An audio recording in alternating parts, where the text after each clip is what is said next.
And joining me now in studio is Professor Gitile Naituli. He is a former NCIC commissioner. Thanks so much for joining us. Certainly hot words there. What is your initial reaction and response to what's been said? First, it's really a shock to hear a statement like that from a civilian. I mean, he's a politician, but he's a civilian. Number two is, as a country, we need peace. We should not allow any Kenyan make those kind of statements and go home. He should have been arrested in that standing before he left. So NCIC needs to work with the Directorate of Criminal Investigations. It needs to train those officers so that they are able to identify when a crime is being committed. Because a threat to the end of state, to the life of the end of state, is a threat to all Kenyans. So that's a dangerous statement. The fact that he is still free, he has not been apprehended, to explain exactly where that plot took place is not fair to all of us. It threatens us. It makes us scared, because if something like that can happen, then we are at risk, because we depend on the head of state to protect us and protect the country. So those statements should never be taken lightly. And I think the risk we take as a country in taking those statements lightly is allowing other people now to copy and incite, because that's an incitement. Right, and this is not the first time that we are hearing an incitement. We have heard politicians loosely use their tongues in the past, and as you say, it is certainly worrying. What needs to happen to ensure that this comes to an end? It's our institutions that we have trusted to protect us need to take their work seriously. NCIC, the CID, they need to take their work seriously. Because nations fail when those who are trusted to execute specific mandates are either unwilling or unable to do so. In this situation, I don't think they are unwilling and I don't think they are unable. I think they just have not taken their work seriously. Because the Livondo right now shouldn't be in custody, shouldn't be explaining to us, because he said publicly in a meeting where there was other people who have capacity to execute even that threat. You see, there are people who want to protect the president. Right. So some people may feel incited and actually take action.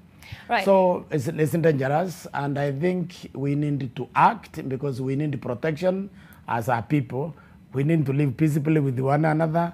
We can do with these politicians. Right. You say that the NCIC needs to take action and work with the DCI, but you also say that they're not taking their work seriously. You also are a former NCIC commissioner. Where then is the problem?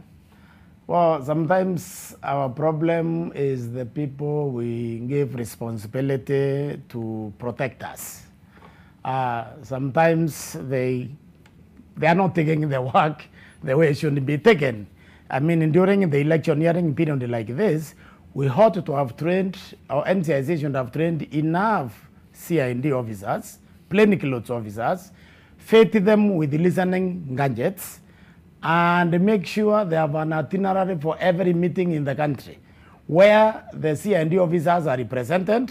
So when a situation like that arises, they immediately move into action, apprehend the culprits to make sure that that situation does not happen again. So the leadership here, the leadership is where basically sometimes the problem lies. And then an attempt, institutions get weak when the people we give responsibility, they try to read the mind of their leaders.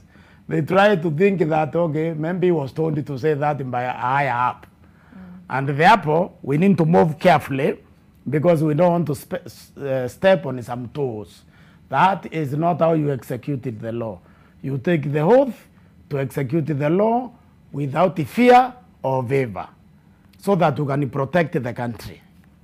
So that is the weakness I'm sensing, and that's why I'm saying the CID, NCIC, because this is really the job of the CID and NCIC. When I was there, we worked very well with NCIC, with the CID. We also worked with the National Intelligence Service, because sometimes they are able, those people are clever, they are very committed to the country. they're actually able to know some things before they are assigned, and then inform NCIC or inform the CID.